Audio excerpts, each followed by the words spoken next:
안녕하십니까. 법률정보쇼 신유진 변호사입니다. 오늘은 많은 분들이 궁금해하시는 성추행 사건에 대해서 살펴보도록 하겠습니다. 도대체 성추행 어떤 경우에 처벌을 받는지, 처벌의 수위는 어느 정도인지 검토해 보고요.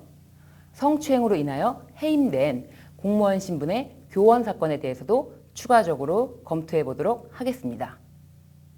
우선 여러분께서 생각하시는 성추행, 즉 형법 제298조 강제추행이라는 것이 어떤 경우에 성립한다고 생각하실지 제가 그 기준이 될 만한 사건을 소개해 드리도록 하겠습니다. 같은 직장 동료였던 감남과 을려는 8개월 동안 사귀었으나 결국 말다툼 끝에 헤어지기로 하였습니다. 그런데 헤어진 바로 다음 날 감남은 을려에게 잠깐 복도에서 얘기 좀 하자고 하여 둘이서 건물의 비상계단으로 갔고, 헤어짐을 인정할 수 없다고 하니까 을려는 더 이상 사귈 수 없고 헤어지는 것이 맞다고 이야기를 하죠. 그때 감남이 갑자기 을려를 벽으로 밀치고 키스를 하려는 시도를 했는데요. 을려는 소리를 치며 거부를 하고 돌아서서 사무실로 들어가려 하자 감남이 을려를 잡느라고 어깨를 잡는다는 것이 그만 을려의 긴 머리카락을 잡았던 것입니다. 그렇다면 헤어진 여자친구를 벽에 밀치면서 키스를 시도한 것이 강제추행에 해당할까요? 네, 강제추행에 해당합니다. 다만 이 사건에서는 감남이 피해자에게 진심 어린 사과를 하고 다시는 이런 일이 없을 것이며 을려의 피해 회복을 위하여 소정의 위자료를 지급하여 을려는 처벌을 원치 않는다고 고소를 취하하여 주기도 하였습니다. 그럼에도 불구하고 강제추행죄는 친고죄나 반의사불벌죄가 아니라서 처벌이 가능합니다. 여러분들 혹시 오해하고 계실 수가 있는데요. 친고죄와 반의사불벌죄가 아닌 경우에는 고소를 취하하더라도 형사처벌을 받게 되고요. 고소를 취소한 사실은 그 양형에 참작되는 것입니다. 이 사건에서 감남은 결국 벌금 200만 원을 선고받았습니다. 이렇게 피해자로부터 용서를 받은 경우에는 벌금형을 선고받기도 합니다. 그렇기 때문에 어떤 경우에도 범죄 피해를 발생시킨 경우에는 피해자에게 진심 어린 사과와 용서를 구하는 일이 무엇보다도 중요합니다. 다음 사건을 살펴보도록 하겠습니다. 노래방에서 즐겁게 노래를 부르고 회식을 마치는 가운데 다른 사람들이 모두 나가고 A 여직원이 먼저 나가려다 보니 L 부장님이 나오시는 것을 보고 먼저 나가시도록 노래방 문을 잡아드렸습니다. 그런데 L 부장님이 나가시면서 뒤에 있던 A 여직원의 가슴을 순간적으로 만지고는 아무 일이 없다는 듯이 나가는 것이었습니다.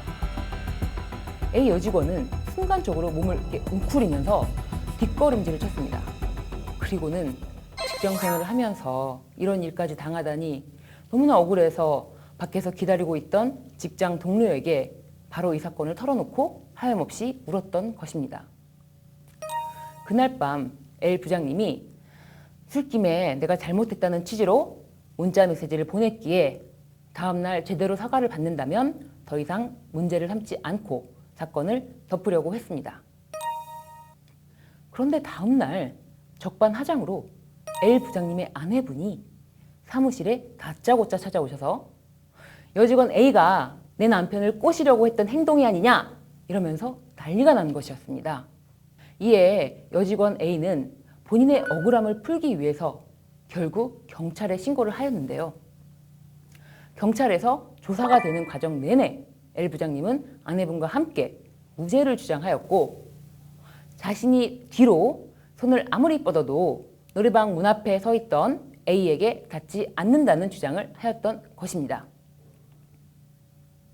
재판부는 이 사건 CCTV를 면밀히 분석하였고 그 결과 L 부장님이 손이 여직원 A에게 닿자 A가 뒤로 움찔 물러났다는 사실을 밝혀냈습니다.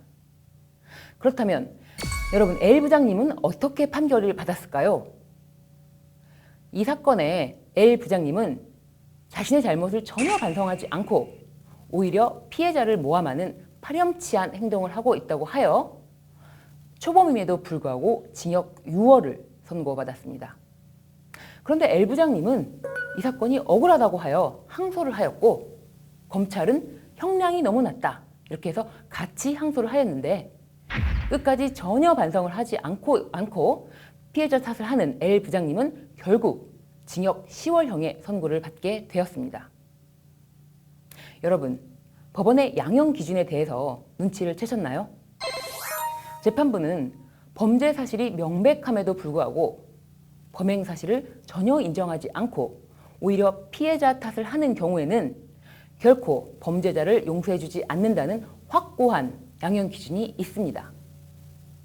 그렇기 때문에 피고인들이 자신의 범행 사실에 대해서 모르쇠로 일관하거나 명백하게 증명이 되지 않는다고 무조건 우기게 되면 이렇게 법원에서 초범의 경우에도 실형을 선고받게 된다는 사실 기억하시기 바랍니다.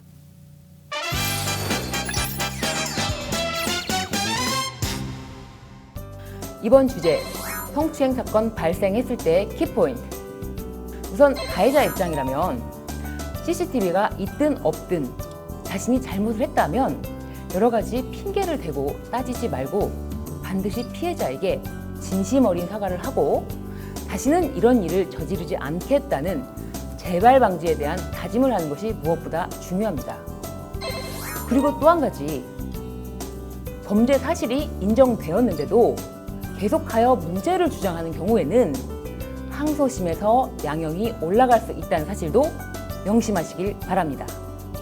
이상 성폭력 범죄에 대한 가해자의 형사처벌은 어떻게 되는지에 대한 내용을 전해드렸습니다. 지금까지 법률정보쇼 신유진 변호사였습니다. 감사합니다.